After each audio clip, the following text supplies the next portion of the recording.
Hey guys, this is my whole roasted duck with miso herb butter. This flavored butter is gonna take your roast duck to a whole nother stratosphere. First, what we've got is 125 grams of unsalted butter, tablespoon of thyme and rosemary, and a quarter cup of parsley. So we've got 3 cloves of garlic here. Garlic, herb, butter.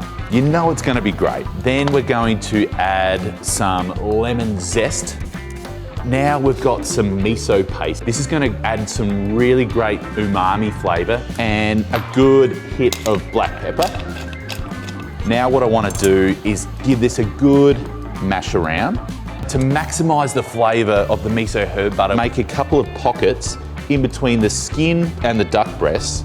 Now we're going to get some of our miso herb butter and we're going to pop that in that pocket between the duck breast and the skin. Now we just give our duck a good massage all over the outside. Final flourishes, cracked pepper, a good pinch of salt.